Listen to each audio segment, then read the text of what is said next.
அல்ஹம்துலில்லாஹி நஹ்மதுஹு வ நஸ்தஈனுஹு வ நஸ்தக்ஃபிருஹு வ நு'மினு பிஹி வ நதவக்கலு அலைஹி வ நஊது பில்லாஹி மின் ஷுரூரி அன்ஃபுஸினா வ மின் ஸய்யிஆத்தி அஅமாலினா மன் யஹ்திஹில்லாஹு ஃபலா முضில்ல லஹு வ மன் யுضللஹு ஃபலா ஹாதிய லஹு வ நஷ்ஹது அன் லா இலாஹா இல்லல்லாஹு வஹ்தஹு லா ஷரீக லஹு வ நஷ்ஹது அன்ன முஹம்மதன் அப்துஹு வ ரசூலுஹு ஸல்லல்லாஹு அலைஹி வஸல்லம்.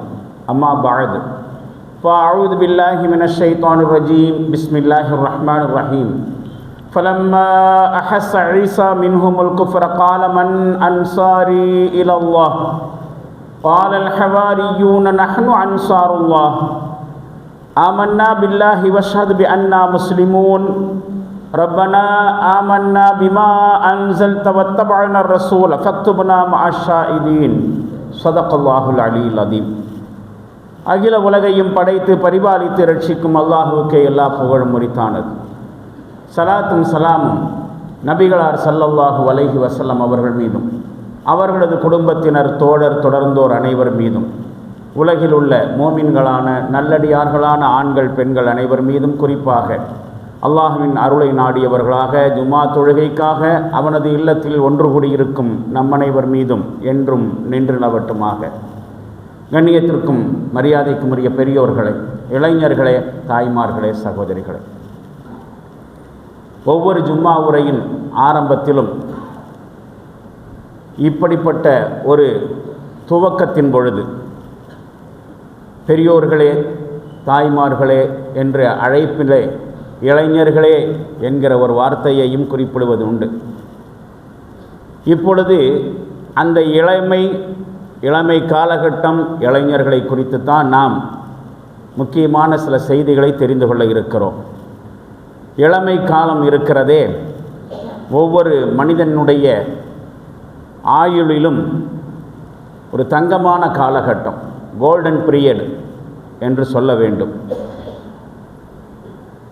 இந்த இளமை காலம் என்பது எங்கிருந்து எதுவரை, ஒரு மனிதனுடைய வயதிலே எந்த வயதிலிருந்து எந்த வயது வரைக்கும் என்பதை வரையறை செய்து பார்ப்போம் என்று சொன்னால் ஏறக்குறைய 15 வயதிலிருந்து 40 வயது வரை என்று நாம் கணக்கீடு செய்யலாம் பொதுவாக. ஆனாலும் கூட சிலர் 40 வயதுக்கு முன்னரே இளமை காலத்தை கடந்து விடுவதும் உண்டு. உடல் ரீதியாகவும் மன ரீதியாகவும் தளன்று விடக்கூடியவர்கள் 40 வயதுக்கு முன்னமேயே இளமையை தாண்டி விடுகிறார்கள். சிலர் 50 வயதுகளை கடந்தும் இளமையாக காணப்படுவார்கள், உடலளவிலும் மனதளவிலும் கூட. இதையே இன்னொரு வகையில் சொல்வதாக இருந்தால், நம்முடைய வழக்கு மொழியிலே சொல்வதாக இருந்தால் 60 வயது இளைஞனும் உண்டு, 20 வயது கிழவனும் உண்டு. இப்போ இளமை என்பதை வருடங்களை வைத்து கணக்கிடாமல் அவருடைய உள்ளத்தினுடைய உறுதி, அதே மாதிரியாக அவர்களுடைய பணிகளினுடைய தாக்கத்தை வைத்து முடிவு செய்வது உண்டு. இளமையை வயதை வைத்தும் வருடங்களை வைத்தும் கணக்கிடக்கூடாது என்பதற்காக வேண்டித்தான் இந்த வழக்கு சொல்லப்படுகிறது. 60 வயதிலும் இளமையாக தோற்றமளிப்பவர்களும் இளமைக்குரிய வேலைகளை செய்பவர்களும் இருக்கிறார்கள்.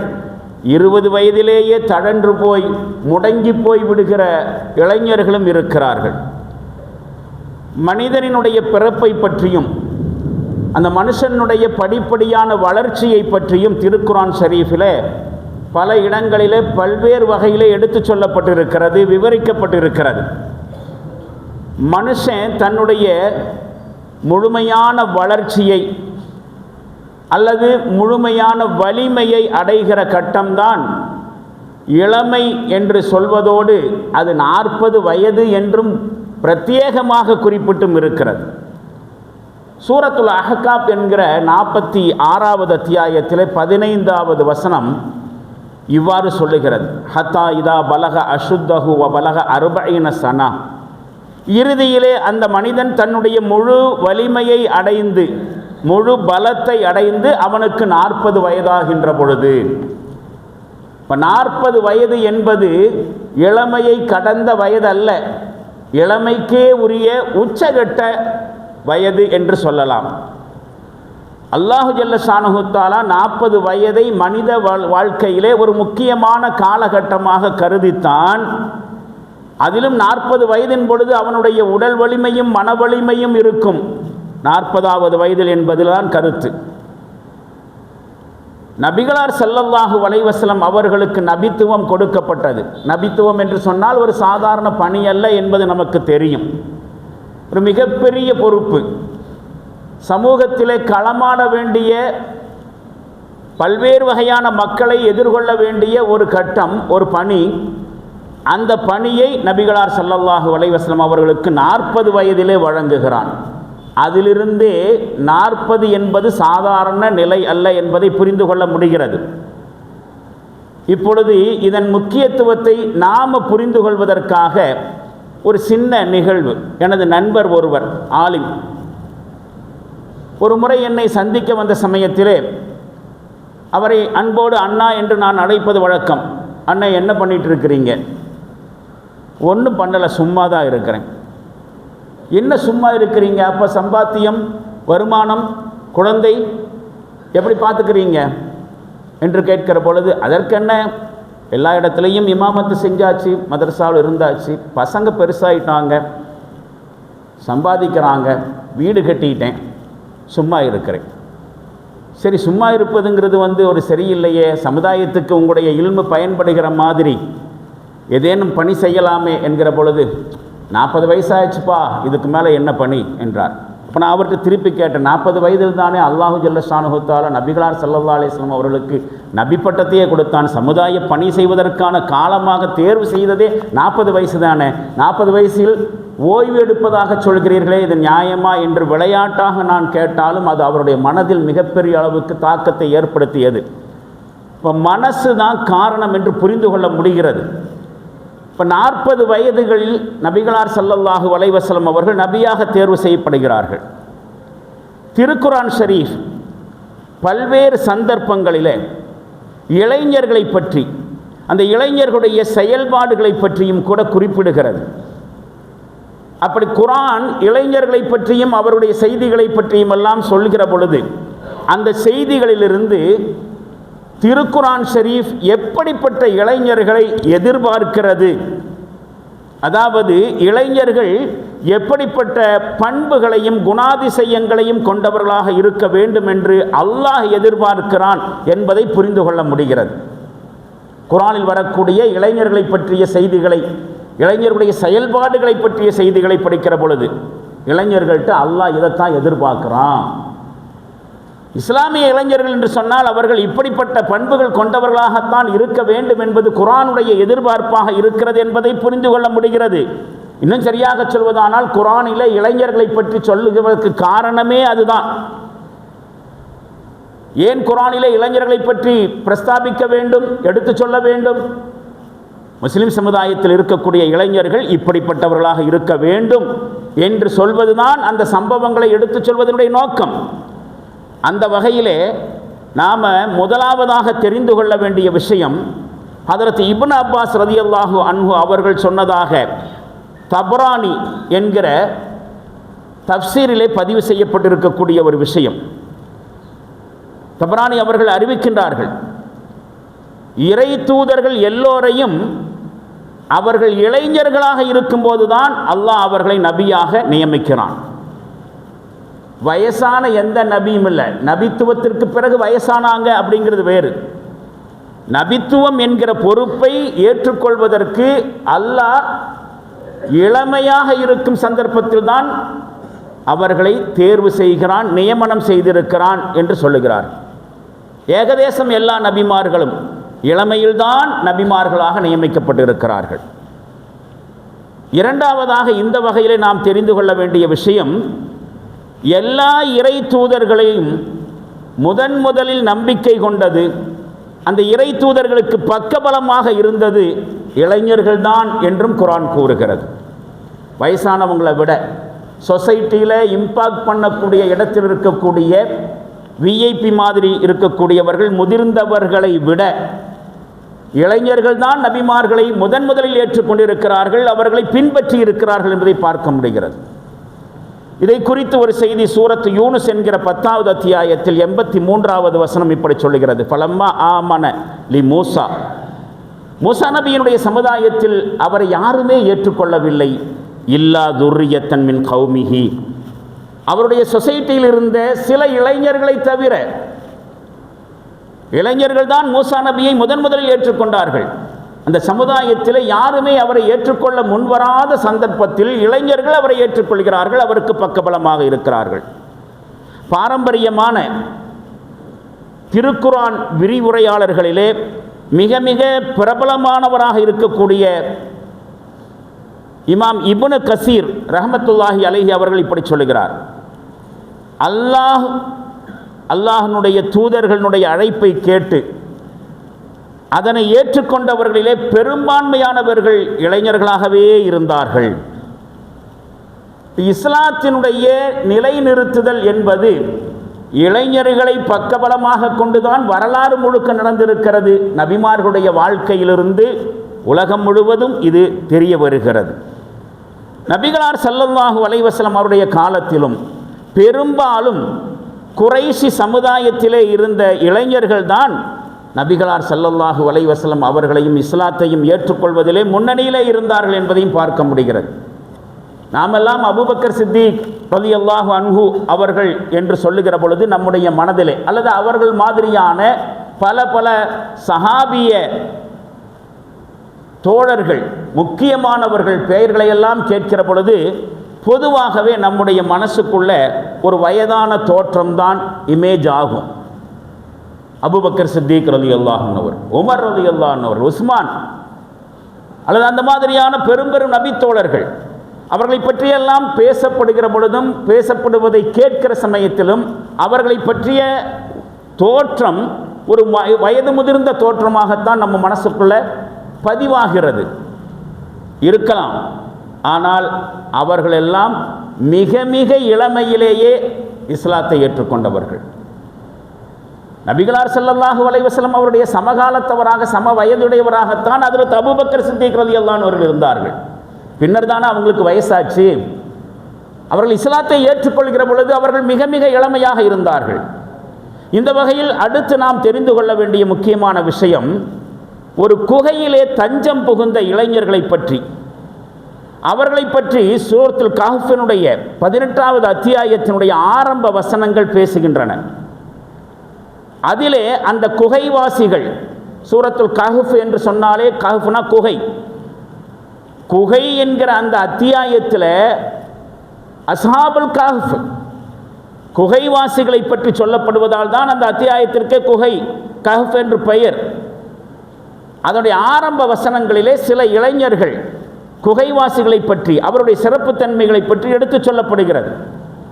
அந்த வசனங்கள் தரக்கூடிய கருத்துக்களிலிருந்து 4 அம்சங்கள் நமக்கு தெளிவாக தெரிய வருகின்றன. இதற்குரிய வசனங்களை நாம் மொழிபெயர்ப்பை பார்த்து புரிந்து கொள்ள வேண்டும், அந்த வசனங்களை பார்த்து தெரிந்து கொள்ள வேண்டும். அது நம்முடைய அடிப்படையான ஒரு கடமையிலே ஒன்று என்று கூட சொல்லலாம்.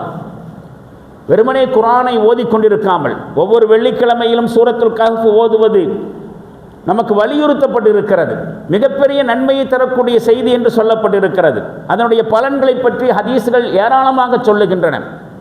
குறிப்பாக ஒரு கால் கியாமத் நாள் நெருங்குகிற பொழுது வாழக்கூடிய முஸ்லிம்கள் தஜ்ஜாலினுடைய வருகையை எதிர்கொள்வதற்கு சூரத்துல் கஹ்ஃப் மிகப்பெரிய பக்கபலமாக இருக்கும் என்கிற கருத்தில் ஹதீஸை பார்க்கிறோம். அப்போ தஜ்ஜாலை எதிர்கொள்ள வேண்டும் என்று சொன்னால் அப்படி எதிர்கொள்வதற்கான கருத்தியல் நம்முடைய உள்ளத்தில் பதியணும். அப்போ சூரத்துல் கஹ்ஃபில் என்ன மாதிரியான செய்திகள் சொல்லப்பட்டிருக்கிறது என்பதை மொழிபெயர்ப்பை பார்த்து தான் புரிந்து கொள்ள வேண்டும். வெறுமனே ஓதிக்கொண்டிருப்பதால் அந்த விவரம் கிடைத்துவிடும் என்று சொல்ல முடியாது. ஏன் சூரத்துல் கஹ்ஃபை தஜ்ஜாலை எதிர்கொள்வதற்கான கருத்தியல் வலிமையை கொண்டிருக்கிறது என்கிற காரணத்தை சூரத்துல் கஹ்ஃபினுடைய மொழிபெயர்ப்பை பார்த்து தான் புரிந்து கொள்ள வேண்டும். குறிப்பாக அஸ்ஹாபுல் கஹ்ஃப் என்று சொல்லக்கூடிய அந்த குகையிலே தஞ்சமடைந்த இளைஞர்களை குறித்து 4 அம்சங்கள் எடுத்து சொல்லப்படுகிறது. பொதுவாக இளைஞர்களை பொறுத்த வரைக்கும் அவர்களுக்கே உரிய ஒரு பண்பு என்னன்னு சொன்னால், தன்னை சுற்றி என்ன மாதிரியான அட்மாஸ்பியர் இருக்கிறதோ அதில் மிங்கிளாகிறது தான் இளைஞர்களுடைய பொதுவான பண்பு. தனக்கென்று தனியான ஒரு கொள்கை திறனை இளைஞர்கள் ஆரம்பத்தில் ஏற்படுத்திக் கொள்வார்கள் என்று சொல்ல முடியாது. பொதுவான நிலைமை அல்லது சத்தியத்தை புரிந்து கொள்ளாத இளைஞர்கள் அவருடைய பண்பு என்னவாக இருக்கும்? தன்னை சுற்றி என்ன நடக்குதோ அல்லது மாசிவா என்ன நடக்கிறதோ அதில் கரைந்து போய் விடுவார்கள். அல்லது பெரும்பான்மையானவர்கள் எந்த வழியில் போகிறாங்களோ அந்த வழியில் போவாங்க. இளைஞர்களை குறித்து நாம் இப்படி புரிந்து வைத்திருக்கிறோம். சில சந்தர்ப்பங்களிலே சில இளைஞர்களை பொறுத்த வரைக்கும் அது உண்மையும் கூட. தன்னை சுற்றி என்ன அட்மாஸ்பியர், என்ன சூழ்நிலைகள் நிலவுகிறதோ அதில் கரைந்து போய் விடுவதுதான் இளைஞர்களுடைய பொதுவான பண்பு. ஆனால் குகைவாசிகளாக இருந்த அந்த இளைஞர்கள் அந்த மரபை உடைத்தார்கள். இளைஞர்களுக்கே இருக்கக்கூடிய இந்த பலவீனத்தை உடைத்தார்கள் என்று பார்க்கிறோம். நாட்டு மக்களும் சரி, அந்த நாட்டினுடைய ஆட்சியாளர்களும் சரி, இணை வைப்பவர்களாக பல தெய்வ நம்பிக்கை கொண்டவர்களாக இருக்கிற சமயத்திலே, சிலைகளை வழிபாடு செய்யக்கூடியவர்களாக இருக்கிற சமயத்திலே, அந்த இளைஞர்கள் ஒட்டுமொத்த நாட்டிலும் சிலை வணக்கம்தான் பரவி இருக்கிறது, அதுதான் மிகப்பெரிய அளவுக்கு சொசைட்டியில் தாக்கத்தை செலுத்தி வருகிறது, ஊர் போகிற போக்கில் நாமளும் போக வேண்டியதுதான் புத்திசாலித்தனம் என்று அவர்கள் இருக்கவில்லை. அவர்கள் ஒரே இறைவனை நம்பிக்கை கொண்டு அவனுக்கு மட்டுமே இபாதத்து செய்யக்கூடியவர்களாக இருந்தார்கள். இந்த இளைஞர்களை தவிர அந்த நாடும் ஆட்சியாளர்களும் அத்துணை பேரும் முஸ்ரிக்குகள். சுற்றிலும் இருக்கக்கூடிய சூழ்நிலை குஃப்ரான சிறுக்கான சூழ்நிலை. அதிலேயே கரைந்து போகவில்லை. அவர்கள் அந்த மரபை உடைத்தார்கள். கொள்கையை புரிந்து கொண்டதும் அதனை ஏற்றுக்கொண்டதோடு அதற்கு எதிரான மற்றவர்களை விட்டு விலகவும் செய்தார்கள். ஒரு தௌஹீத் கொள்கையினுடைய தன்மை அதுதான். ஏகத்துவத்தை ஏற்றுக்கொள்வது மட்டுமல்ல, அந்த ஏகத்துவம் எதிர்பார்க்கக்கூடிய செயல்களை செய்வது மட்டுமல்ல, அந்த ஏகத்துவத்திற்கு எதிராக யார் செயல்படுகிறார்களோ அவர்கள் அத்துணை பேருடைய தொடர்பையும் அறுத்து கொள்வதும் தௌஹீதினுடைய முக்கியமான ஒரு எதிர்பார்ப்பு, ஒரு நோக்கம். அந்த அளவுக்கு தௌஹீது உறுதியானதாக எடுத்துச் சொல்லப்பட்டு இருக்கிறது. அதை குறித்து அல்லாஹு ஜல்ல ஷானஹு தஆலா அதே சூரத்துல் கஹ்ஃப் 18வது அத்தியாயத்தின் 13வது வசனத்தில் சொல்வான், நஹனு நகுஸ்ஸு அலைக நபஅஹும் பில் ஹக்கி. நபியே, அவர்களுடைய உண்மையான சரிதையை நாம் உமக்கு எடுத்துரைக்கிறோம். அஸ்ஹாபுல் கஹ்ஃப் என்று சொல்லக்கூடிய குகைவாசிகளுடைய உண்மையான சரிதையை உங்களுக்கு நாம் எடுத்துச் சொல்லுகிறோம். இன்னஹும் ஃபித்யத்துன், அவர்கள் இளைஞர்களாக இருந்தார்கள். ஆமனு பி ரப்பிஹிம் வஸித்னாஹும் ஹுதா, அவர்கள் தங்களை படைத்த அதிபதியை நம்பிக்கை கொண்டார்கள், ஏற்றுக்கொண்டார்கள், ஈமான் கொண்டார்கள். அதனாலேயே அவர்களுக்கு நாம் அவர்களுடைய ஹிதாயத்தை அதிகப்படுத்தினோம். இப்படி தொடருகிறது அந்த வசனம். அப்போ அஸ்ஹாபுல் கஹ்ஃபில் இருக்கக்கூடியவர்கள் குகைவாசிகள் இளைஞர்களாகவே இருக்கிறார்கள். அந்த மரபை உடைத்து கொண்டுதான் குகைக்குள்ளேயே தஞ்சம் அடைகிறார்கள். இனி இந்த ஊரில் இருக்கிறது நம்முடைய ஈமானுக்கு ஆபத்து, ஊர் போன போக்கில் நாம் போக முடியாது என்று சொல்லி அங்கிருந்து தப்பித்து குகைக்குள் தஞ்சமடைந்தார்கள் என்று பார்க்கிறோம். குகைவாசிகளுடைய பண்புகளை பற்றி இப்படி பார்க்க முடிகிறது. இரண்டாவதாக, அசத்தியவாதிகளுக்கு முன்னால் அஞ்சாமல் கொண்ட கொள்கையை உறுதியோடு முழங்கினார்கள். அவர்கள் குகையில் தஞ்சமடைவதற்கு முன்னால் அவர்களை குறித்து அரசனுக்கு தெரிய வருகிற சமயத்திலே அவர்களை குறித்து விசாரணை மேற்கொள்கிறான் அரசன். நீங்கள் நம்முடைய மரபுகளுக்கும் வழக்கத்திற்கும் மாற்றமாக இதுவரைக்கும் இந்த நாட்டிலே கடைபிடித்து வரக்கூடிய எல்லா வகையான கொள்கைகளுக்கும் வழிபாடுகளுக்கும் மாற்றமாக புதியதொரு கொள்கையை ஏற்றுக்கொள்வதாக கொண்டிருப்பதாக சொல்லப்படுகிறதே, உண்மையா என்று கேட்கிற பொழுது, எந்த இடத்திலும் கூட அரசு விசாரணை என்று வருகிற பொழுது எப்பேற்பட்ட இளைஞனும் கூட தடுமாறித்தான் போவான். ஏனால் சராசரி மனிதர்களுடைய நடவடிக்கைகளை விட அரசு நடவடிக்கைகள் மிக அதிகமானதாக இருக்கும், கடுமையானதாக இருக்கும். அந்த இடத்தில் எவ்வளவு உறுதி கொண்டவர்களும் கூட இலகிவிடக்கூடிய சந்தர்ப்பத்திலே அந்த இளைஞர்கள் அசத்தியவாதிகளுக்கு முன்னால் சத்தியத்தை உரத்து முழங்கினார்கள் என்பதையும் பார்க்கிறோம். வசனங்களை நீங்கள் குர்ஆனிலே சென்று பார்க்க முடியும். மூன்றாவதாக, அந்த ஏற்றுக்கொண்ட அந்த தூய்மையான ஏகத்துவ கோட்பாட்டை, அந்த நம்பிக்கையை பாதுகாத்துக் கொள்வதற்காக வேண்டி, அந்த முஸ்ரிக்கீன்களுடைய கொடுமைகளிலிருந்து தங்களையும் பாதுகாத்துக் கொள்வதற்காக வேண்டி கடுமையான தியாகத்தை செய்தார்கள், கடும் முயற்சியை செய்தார்கள் என்று பார்க்கிறோம். நம்முடைய ஈமானை காப்பாற்றிக் கொள்வதற்காக வேண்டி நாம் இவரிடத்தில் போராடியாக வேண்டும் என்கிற உணர்வு அந்த இளைஞர்களிடத்தில் இருந்தது. இதை குறித்தும் குர்ஆன் சூரத்துல் கஹ்ஃபில் பேசுகிறது. நேரமின்மையின் காரணமாக வசனங்களை அரபியில் சொல்வதிலிருந்து தவிர்க்கிறேன், செய்தியை மட்டும் சொல்லுகிறேன். நான்காவதாக, அந்த உழைப்புக்கும் தியாகத்துக்கும் தங்களையும் தங்களுடைய வலிமையை மட்டுமே சார்ந்திருக்காமல் அல்லாஹ்வின் மீது நம்பிக்கையும் தவக்கலும் வைத்து அவனிடத்திலேயே உதவி கோரினார்கள். அவர்கள் இளைஞர்களாக இருக்கலாம், இளைஞர்கள் எதை வேண்டுமானாலும் சாதிக்க முடியும். இங்கே அப்படித்தான் இளைஞர்களுடைய வலிமை தவறான முறையிலே திசை திருப்பப்பட்டு கொண்டிருக்கிறது. இன்றைக்கு இருக்கக்கூடிய அரசியல்வாதிகளும், இன்னும் சொல்ல போனால் முஸ்லிம் சமுதாயத்தினுடைய சில அமைப்புகள் கூட இளைஞர்களை தவறாக வழிநடத்தி கொண்டிருப்பதை பார்க்க முடிகிறது. மாணவன் நினைத்தால் நடத்தி காட்டுவான், அவனால் எதை முடியும், இளைய சக்தி தான் மிகப்பெரிய சக்தி என்றெல்லாம் அவர்களுக்கு துணிவை ஊட்டி அடாத செயல்களுக்கு அவர்களை பயன்படுத்துவதை பார்க்கிறோம். அரசியல் ரீதியான அழிச்சாட்டியங்களுக்கு துணையாளர்களாக இளைஞர்கள் மாற்றப்பட்டு கொண்டிருக்கிறார்கள். அப்படி என்ன நினைக்கிறாங்க, இளைஞர்கள் நினைச்சா என்ன வேணாலும் செய்யலாம், எதை வேணாலும் செய்யலாம் என்கிற மனப்போக்கு இருக்கிற சந்தர்ப்பத்தில் இவர்கள் எங்களால் மட்டும் முடியாது அல்லாஹ், நாங்கள் இளைஞர்களாக இருக்கலாம், ஆனாலும் உன்னுடைய பக்கபலம் எங்களுக்கு தேவை, உன் மீது தான் நாங்கள் நம்பிக்கை வைக்கிறோம், உன் மீது தான் நாங்கள் பொறுப்பை சுமத்துகிறோம் என்று சொல்லி ஈமானுக்கும் தவக்கலுக்கும் ஒரு முன்னுதாரணமாக திகழ்ந்ததையும் அதே சூரத்துல் கஹ்ஃபில் அந்த ஆரம்ப வசனங்களில் அஸ்ஹாபுல் கஹ்ஃப் என்று சொல்லக்கூடிய குகைவாசிகளான இளைஞர்களை பற்றி சொல்கிற பொழுது அவருடைய பண்புகளை பற்றி அல்லாஹ் சொல்லி வரக்கூடிய செய்தியிலிருந்து நமக்கு தெரிகிற விஷயம், இஸ்லாமிய இளைஞர்கள் என்று சொன்னால் அவர்கள் கொள்கையை பொறுத்த வரைக்கும், கொள்கையை காப்பாற்றுவதை பொறுத்த வரைக்கும் அஸ்ஹாபுல் கஹ்ஃபை போல, அந்த இளைஞர்களைப் போல இருக்க வேண்டும் என்கிற எதிர்பார்ப்பை, அல்லாஹ்வுடைய எதிர்பார்ப்பை நம்மால் புரிந்து கொள்ள முடிகிறது. இஸ்லாமிய வரலாற்றிலே இஸ்லாத்திற்காக வேண்டி பெரும் பெரும் தியாகத்தோடு தங்களுடைய பங்களிப்புகளை எல்லாம் வழங்கிய இளைஞர்கள், அவர்களுடைய வரலாறுகளை இன்றைய முஸ்லிம் இளைஞர்களும் வாசித்தாக வேண்டும், படித்தாக வேண்டும். அவர்கள் தங்களை படைச்ச ரப்பிடத்திலே, தங்களுடைய அதிபதி இடத்திலே இளைஞர்களுக்கே உரிய வழிகாட்டுதலுக்காக வேண்டி பிரார்த்தனை செய்ய வேண்டும்.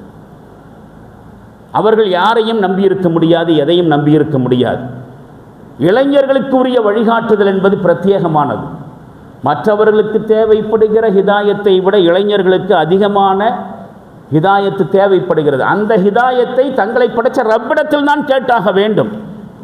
குகையிலே தஞ்சம் புகுந்த இளைஞர்களைப் போல, இது அவல் ஃபித்தியத்து இலல் கஹ்ஃப், அந்த இளைஞர்கள் குகையிலே தஞ்சம் புகுந்த பொழுது ஃபகாலு, அவர்கள் பிரார்த்தனை செய்தார்கள், ரப்பனா ஆத்தினா மில்லதுன் கரஹ்மா, எங்கள் இறைவனே உன் தரப்பிலிருந்து எங்களுக்கு கருணையை வழங்குவாயாக, வஹய்யி லனா மின் அம்ரினா ரஷதா,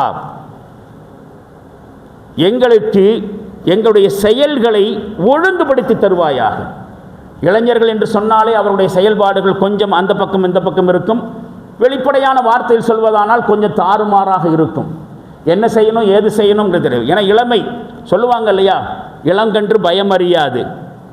அப்போ இளமைக்கே உரித்தான சில பல குளறுபடிகள் வரலாம். எவ்வளவு பொறுப்போடு அதை புரிந்து கொண்டு அல்லாஹ்விடத்தில் பிரார்த்தனை செய்கிறார்கள். என்ன செய்கிறாங்க, ரப்பனா ஆத்தினா மில்லதுன் ரஹ்மா, இறைவா உன் தரப்பிலிருந்து எங்களுக்கு கருணையை வழங்குவாயாக, வஹய்யி லனா அம்ரினா ரஷதா, எங்களுடைய காரியங்களை எங்களுக்காக நீ சீர்படுத்தி தருவாயாக. அப்போ இளைஞர்களுடைய காரியங்களை தலைவர்களை தாண்டி, அவர்களுடைய பெற்றோர்களை தாண்டி, அவர்களுடைய வெல்விஷர்களை தாண்டி அல்லாஹ்விடத்திலே எதிர்பார்க்க வேண்டியிருக்கிறது என்கிற ஒரு பாடம் தெரிகிறது. 5000 வருஷங்களுக்கு முன்னால் ஈராக் நாட்டிலே இப்ராஹிம் நபி அலைஹிஸ்ஸலாம் அவர்கள் ஏகத்துவ பிரச்சாரத்தை தன்னந்தனியாக செய்த சமயத்திலே இப்ராஹிம் நபி என்கிற அந்த இளைஞருடைய அந்த புரட்சி குரல் அன்றைக்கு இருக்கக்கூடிய ஆட்சியாளர்களுடைய ஆட்சி கட்டளையும் அசைத்து பார்த்தது பார்க்கிறோம். அசத்தியத்தினுடைய தலைவர்கள், இந்த இளைஞனுக்கு எங்கிருந்து இவ்வளவு தைரியம் வந்தது, அவன் கொஞ்சம் கூட பயப்படாமல் அரசாங்கத்தினுடைய போக்கையும் கூட கண்டிக்கிறானே என்று ஆச்சரியப்பட்டார்கள். அதற்கு பிறகு பல ஆசை வார்த்தைகள், கொலை மிரட்டல்கள், ஊர்விளக்கு என்று பல அச்சுறுத்தல்கள் மூலமாக இப்ராஹிம் என்கிற இளைஞரை விலைக்கு வாங்குவதற்காக முயற்சி செய்தார்கள். அவர் வளைந்து கொடுக்காத சந்தர்ப்பத்திலே அவருக்காக ஒரு நெருப்பு குண்டத்தை தயார் செய்து அதிலே அவரை வீசி எறிந்துவிட வேண்டும். இப்படிப்பட்ட பெரும் சோதனையிலே அவர் தன்னுடைய கொள்கையில் இருந்து பேக் அடிச்சிருவார், பின்வாங்கி விடுவார் என்று அவர்கள் எதிர்பார்த்தார்கள். பிறகு அவரை நமக்கு சாதகமாக வளைத்துக் கொள்ளலாம், அவரை விலைக்கு வாங்கி கொள்ளலாம் என்று அவர்கள் மனப்பால் குடித்தார்கள், தப்பு கணக்கு போட்டாங்க. ஆனால் இப்ராஹிம் நபி அலைஹிஸ்ஸலாம் அவர்கள் அந்த இளமைக்கே உரித்தான அந்த கொள்கை உறுதியை வெளிப்படுத்தினார்கள். எந்த விதமான அச்சுறுத்தலுக்கும் நான் அசைந்து கொடுக்க மாட்டேன், எந்த விதமான விலை பேசலுக்கும் நான் வளைந்து கொடுக்க மாட்டேன் என்று உறுதியாக இருந்தார்கள் என்று நாம் குர்ஆனிலே பார்க்கிறோம். இப்ராஹிம் நபி அலைஹிஸ்ஸலாம் அவர்கள் இளைஞராக இருக்கிற சமயத்திலே அல்லாஹ்வுக்கு எதிராக இணை வைப்பதற்கு எதிரியாக இருந்தார்கள். அல்லாஹ்வுக்கு எதிராக இணை வைக்கிறார்கள். அந்த இணை வைப்புக்கு எதிராக இப்ராஹிம் நபி அலைஹிஸ்ஸலாம் அவர்கள் ஒரு மிகப்பெரிய போராட்டத்தை தன்னந்தனியாளாக நடத்தியதைத்தான் இப்ராஹிம் நபியுடைய வாழ்க்கையிலிருந்து, குர்ஆன் சொல்லக்கூடிய வாழ்க்கையிலிருந்து நம்மால் புரிந்து கொள்ள முடிகிறது. இப்ராஹிம் நபி அலைஹிஸ்ஸலாம் என்கிற குர்ஆனிய இளைஞரை பற்றி நாம் தெரிந்து கொள்ள வேண்டிய விஷயங்கள் இருக்கிறது. அவர் பிரபஞ்சத்தை ஆராய்ச்சி செய்து தன்னுடைய ரப்பின் மீது நம்பிக்கை கொண்டார். கடவுள் மீதான நம்பிக்கையை அவங்க சொன்னாங்க, இவங்க சொன்னாங்க என்பதெல்லாம் தாண்டி சுயமான ஆய்வின் அடிப்படையில் இறை நம்பிக்கையை உறுதிப்படுத்தியவர் என்பதை நாம் பார்க்கிறோம். அதே மாதிரி ஷிர்க்குக்கு எதிராக மிகப்பெரிய போராட்டத்தை நடத்துகிறார்.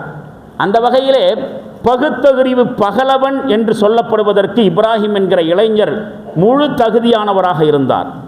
அது மட்டுமல்ல, அந்த ஷிர்க்குக்கு எதிராக மக்களுக்கு முன்னால் மிகப்பெரிய புரட்சியை செய்து அவருடைய அறிவு கண்ணை திறந்த வரலாறு இப்ராஹிம் என்கிற இளைஞருடைய வரலாறு. இப்படி போகிறது அவருடைய வாழ்க்கை. இன்னொரு பக்கம் பார்க்கிறோம், குர்ஆனிலே யூசுப் நபி அலைஹிஸ்ஸலாம் அவர்கள் இளமை துடிப்பு, இளமைக்கே உரிய உணர்வோடு மிக மிக அழகான இளைஞராக இருந்த நிலையிலே அவர் தன்னுடைய மனோ இச்சைக்கு ஆளாகாமல் தன்னுடைய மூன்றாம் தர உணர்வுகளுக்கெல்லாம் எதிராக போராடி தன்னுடைய கற்பொழுக்கத்தை பாதுகாத்து கொண்ட வரலாறை சூரத்து யூசுப் முழுவதும் பார்க்க முடிகிறது. பண்டைய எகிப்திலே நைல் நதி கரையோரம் ஒரு அழகான அரச மாளிகை, அதில் ஒரு அறை மிக பிரம்மாண்டமாக அலங்கரிக்கப்பட்டிருக்கிறது. அந்த அறையினுடைய ஒரு மூலையிலே அல்லாஹ்வினுடைய திருப்தியையும் அன்பையும் மட்டுமே எதிர்பார்த்து கொண்டிருக்கக்கூடிய ஒரு இளைஞன் இருக்கிறார். இளமையினுடைய புது ரத்தம் நரம்புகளில் பாய்கிற வளரக்கூடிய வாலிபத்தினுடைய முறுக்கேறிய உடலோடு தான் அவர் இருக்கிறார். அவர் சந்தையிலே வாங்கப்பட்ட ஒரு அடிமை. யூசுப் அந்த அறையினுடைய மறுமூலையிலே நாட்டினுடைய மந்திரியினுடைய மனைவி தன்னுடைய பேரழகு மூலமாக அவருடைய கற்பை விலைக்கு வாங்குவதற்கு முயற்சி செய்து கொண்டிருக்கிறார். கவர்ச்சி கண்ணியாக நின்று கொண்டிருக்கிறார். நம் வார்த்தைகள் சொல்வதாக இருந்தால் எதுவும் நடக்கலாம், என்னமும் நடக்கலாம். அங்கும் ஒரு எதிர்பார்ப்பு, இங்கோ வாலிப முறுக்கு, முழுக்க முழுக்க அடைக்கப்பட்டிருக்கக்கூடிய ஒரு அறை. ஒரு பக்கம் வாலிப பருவம், அதனுடைய உணர்ச்சிகரமான துடிப்புகள், மறுபக்கம் மந்திரி மனைவியினுடைய பேரழகு தன்னை விலைக்கு வாங்க பேசிக்கொண்டிருக்கிறது. அதை மறுத்துவிட்டால் அவருடைய கோபம் ஏற்படும், அபாண்டமாக பழி சுமத்தி சிறையிலே தள்ளக்கூடிய வாய்ப்பு வந்து சேரும். இப்பொழுது அனுபவித்து கொண்டிருக்கக்கூடிய அரண்மனை வாசம் பறிபோகும், எல்லாம் தெரியுது. ஆனால் அதே நேரத்தில் இவளுக்கு சம்மதம் தெரிவித்தால் அல்லாஹ்வினுடைய கோபம் ஏற்படும். இந்த சூழ்நிலையிலே அந்த இளைஞர் முடிவுக்கு வருவதற்கு கொஞ்சம் கூட தயங்கவில்லை, தடுமாறவில்லை. அல்லாஹ்வினுடைய கட்டளைக்கு முன்னால் என்னால் மாறு செய்ய முடியாது, என்ன கொடுமைகளை சகித்தாலும் இந்த கேடுகெட்ட இழி செயலுக்கு நான் உடன்பட மாட்டேன் என்று சொல்லி விலகுகிறார்.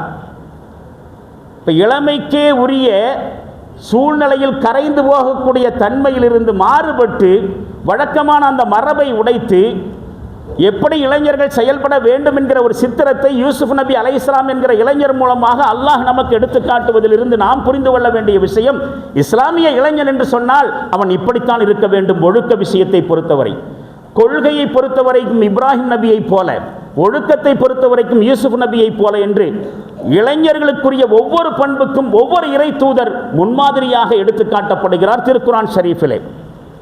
இப்படிப்பட்ட குர்ஆனிய இளைஞர்கள் எல்லோருடைய செயல்களிலிருந்து நாம் புரிந்து கொள்ள வேண்டிய முக்கியமான ஒரு அம்சம், அதுதான் இந்த ஜும்மா உரையினுடைய முக்கியமான தகவலும் கூட. அவர்களெல்லாம் மனிதர்களுக்கு எதிராக களமாடவில்லை, அசத்திய கொள்கைகளுக்கு எதிராக களமாடி இருக்கிறார்கள். இவர்கள் சத்தியத்திலே நிற்கிறார்கள், அவரை சுற்றி இருக்கக்கூடிய மனிதர்கள் அசத்தியவாதிகளாக இருக்கிறார்கள். அவர்கள் மனிதர்களுக்கு எதிராக போராடவில்லை, களமாடவில்லை. அந்த மனிதர்கள் வைத்துக் கொண்டிருக்கக்கூடிய அசத்திய கொள்கைகளுக்கு எதிராக போராடி இருக்கிறார்கள். இன்றைக்கு இஸ்லாத்திற்கும் முஸ்லிம்களுக்குமாக எதிரிலே நிற்கக்கூடியவர்கள் வெறும் மனிதர்கள் என்று மட்டும்தான் நாம் பார்த்து கொண்டிருக்கிறோம். அதனால் நாமும் மனிதர்களாக அவர்களுக்கு எதிரில் களமாடி கொண்டிருக்கிறோம். நாமும் மனுஷங்க தான், இஸ்லாத்தினுடைய முஸ்லிம்களுடைய எதிரிகளும் மனுஷங்க தான். இந்த ஆங்கிளில் நாம் என்ன செய்யக்கூடாது? அவர்களுக்கு எதிராக களமாடக்கூடாது.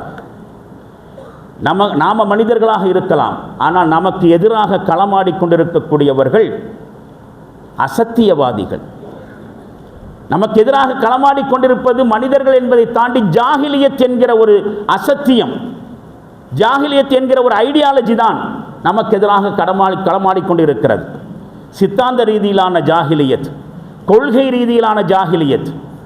இந்த ஜாஹிலியத் பல்வேறு பெயர்களிலே, இந்துத்துவம் என்கிற பெயரிலே, பாசிசம் என்கிற பெயரிலே, ஏன் கம்யூனிசம் என்கிற பெயரிலே, ஆரியம் என்கிற பெயரிலே, பல வடிவங்களிலே சித்தாந்த ரீதியாகத்தான் இஸ்லாத்திற்கும் முஸ்லிம்களுக்கும் எதிராக அவர்கள் போர் தொடுத்துக் கொண்டிருக்கிறார்கள்.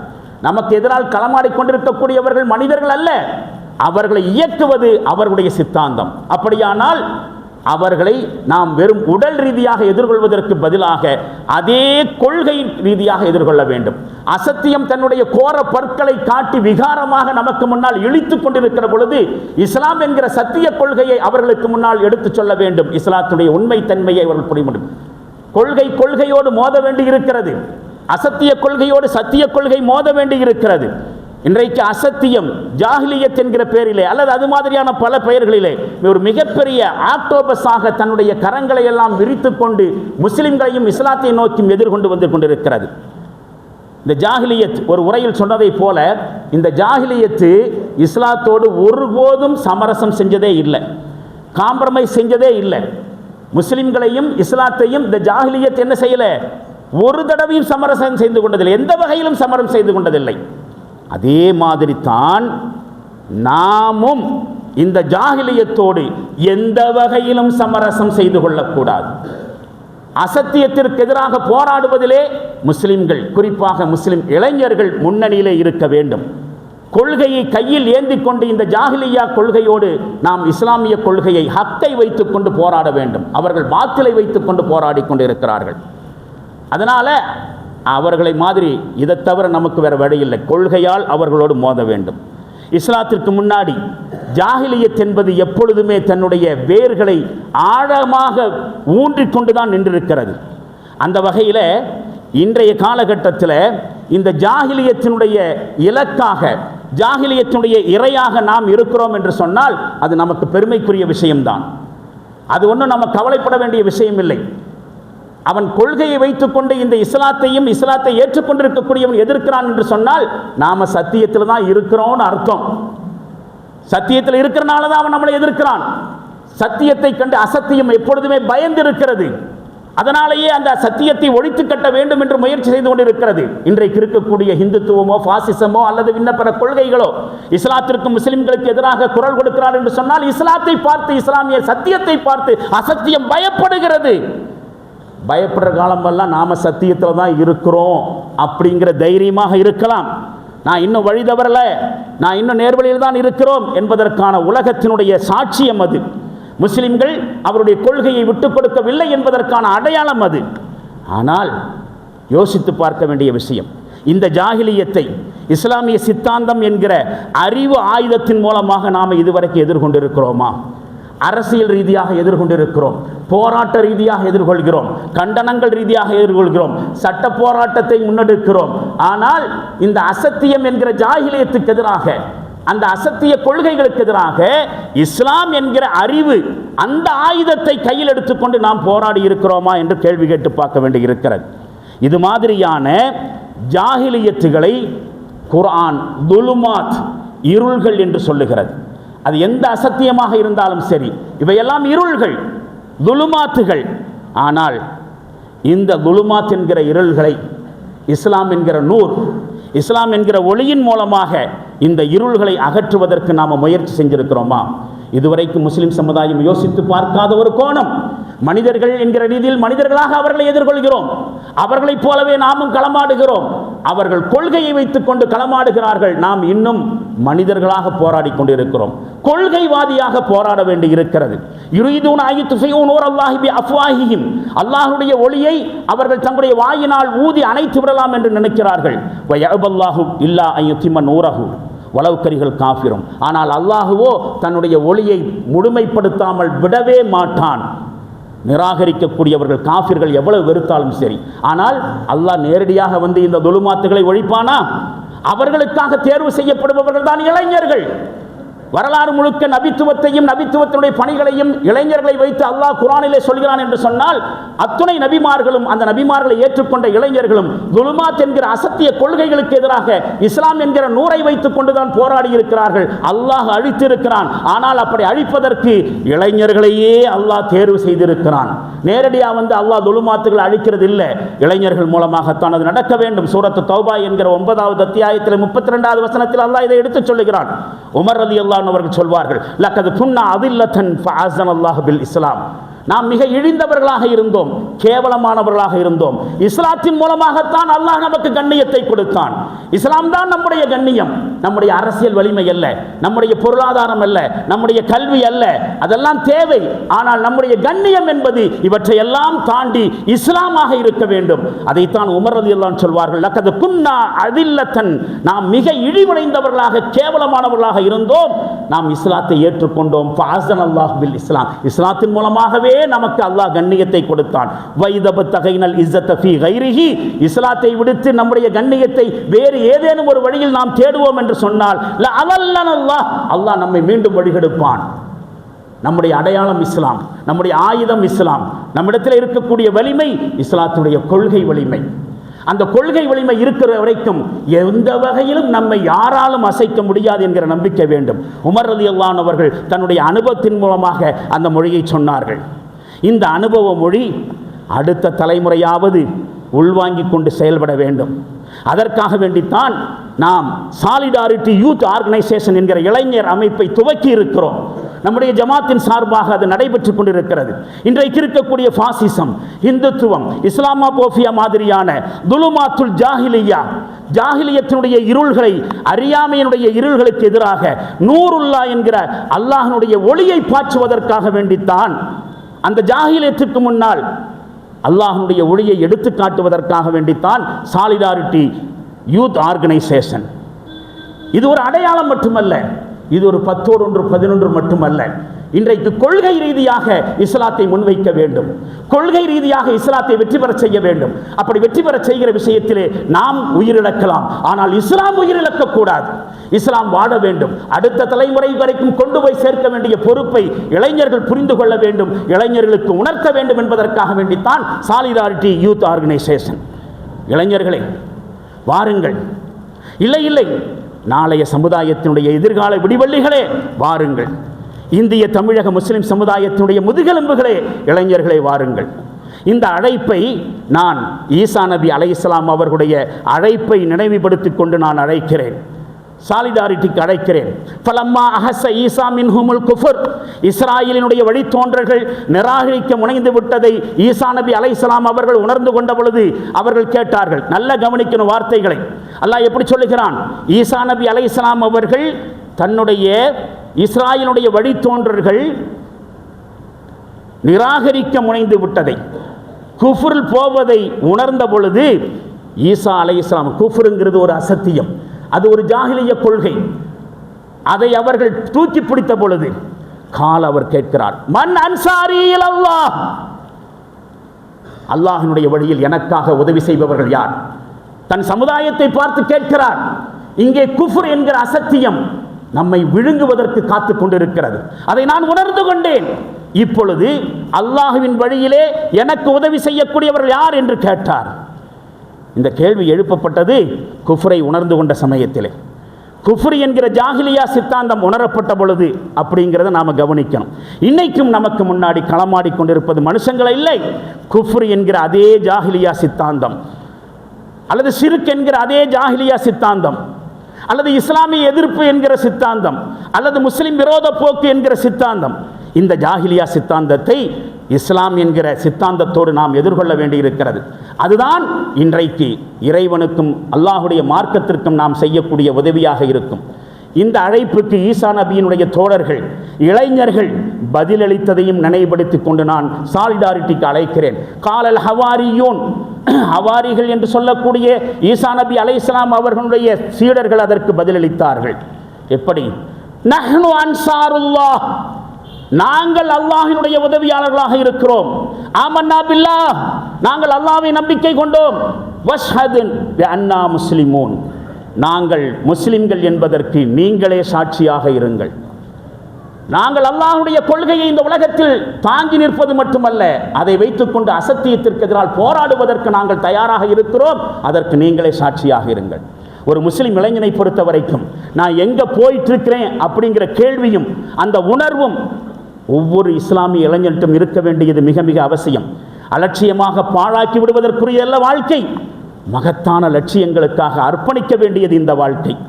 காலம் தேடிக்கொண்டிருக்கக்கூடிய சீர்திருத்தவாதிகளாக, சமுதாயத்தினுடைய பல்வேறு துறைகளுக்கு தலைமை தாங்குவதற்கு தகுதி வாய்ந்தவர்களாக, ஆற்றல் கொண்டவர்களாக முஸ்லிம் இளைஞர்கள் மாற வேண்டும். மேலே சொன்ன எல்லா வகையான இஸ்லாமிய விரோதம், பகைமை, சூழ்ச்சிகள், அதே மாதிரி குறிப்பாக இளைஞர்களை நாசப்படுகொலைகளை தள்ளிவிடக்கூடிய சமுதாய தீமைகள் எல்லாவற்றையும் இனம் கண்டுகொள்வதற்கும் அவற்றிலிருந்தெல்லாம் தங்களையும் காத்துக்கொண்டு தங்களுடைய சமுதாயத்தையும் காப்பாற்றிக் கொள்வதற்கு அவற்றையெல்லாம் கிழிந்தெறித்து விட்டு சத்தியத்திற்கு உயிருள்ள சாட்சியாளர்களாக நாங்கள் இருக்கிறோம் என்கிற அந்த ஒற்றை அடையாளத்தை மட்டும் அணிந்து கொண்டு அணி சேர்வதற்காக வர வேண்டும். அந்த அடையாளம் என்பது துனியாவில் அடையாளம் காணப்படுவதற்காக வேண்டி மட்டுமல்ல, அல்லாஹ்வுடைய தீனுக்காக சத்தியத்திற்கு சாட்சியாளர்களாக நம்மை பதிவு செய்ய வேண்டியிருக்கிறது. அதற்காக ஈசா நபி அலைஹிஸ்ஸலாம் அவருடைய தோழர்கள் அந்த ஹவாரிகள் செய்த பிரார்த்தனையும் நாம் செய்வோம். அவர்கள் என்ன செய்தார்கள்? ரப்பனா ஆமன்னா பிமா அன்சல்த், இறைவா நீ இறக்கியருடைய கட்டளைகளை நாங்கள் ஏற்றுக்கொண்டிருக்கிறோம், ஈமான் கொண்டோம். வத்தபான ரசூல், இறை தூதரையும் நாங்கள் பின்பற்றுகிறோம். ஃபக்துபுனா மஅஷாஹிதீன், இந்த சத்திய இஸ்லாத்திற்காக வேண்டி குரல் கொடுத்த போராடியவர்களாக அவருடைய கூட்டத்தில் எங்களையும் பதிவு செய்ய அல்லாஹ். ஹவாரிகள் ஈசா நபியுடைய தோழர்கள் இப்படித்தான் அவர்கள் பதிவு செய்தார்கள். கண்ணியத்திற்கும் மரியாதைக்கும் சகோதரர்களை, இன்றைக்கு நாம் அதிகமாக கவனம் செலுத்த வேண்டிய நபர்கள் இஸ்லாமிய இளைஞர்கள். அவர்களை நாம் கையில் எடுத்துக்கொள்ள வேண்டும். பெற்றோர்களாக இருந்தாலும் சரி, பெரியவர்களாக இருந்தாலும் சரி, சமுதாய தலைவர்களாக இருந்தாலும் சரி, ஆளுங்கள் என்று சொல்லக்கூடிய அறிஞர்களாக இருந்தாலும் சரி, அத்தனை பேர்களுடைய கவனமும் இஸ்லாமிய இளைஞர்களை நோக்கி திரும்ப வேண்டும். இஸ்லாமிய இளைஞர்கள் தான் வரலாறு முழுக்க சத்திய இஸ்லாத்தை தூக்கி நிறுத்தி இருக்கிறார்கள், வெற்றி பெற செய்திருக்கிறார்கள். இன்றைக்கும் சத்திய இஸ்லாம் வெற்றி பெற வேண்டும், அந்த வெற்றியின் கீழ் முஸ்லிம்களும் வாழ வேண்டும் என்று சொன்னால் இன்றைக்கு இருக்கக்கூடிய முஸ்லிம்கள் இஸ்லாமிய இளைஞர்களின் பக்கம் கவனத்தை செலுத்தியாக வேண்டும். கவனத்தை செலுத்துவோம். இளைஞர்கள் வளரட்டும், வாழட்டும், இஸ்லாத்தையும் வாழ வைக்கட்டும் அல்லாஹ்வுடைய அருளோடு என்கிற பிரார்த்தனையோடு முடிவு செய்கிறேன். வாஹிர் தாவானா அல்ஹம்துலில்லாஹி ரப்பில் ஆலமீன். பாரக்கல்லாஹு லனா வ லக்கும் ஃபில் குர்ஆனில் அஸீம் வ நஃபஅனா வ இய்யாக்கும் பில் ஆயாத்தி வ ذிக்ரில் ஹக்கீம். இன்னஹு தஆலா ஜவாதுன் கரீமும் மலிக்கும் பர்ரு ரഊஃபுர் ரஹீமுன் வ ரப்புன் ஹலீம்.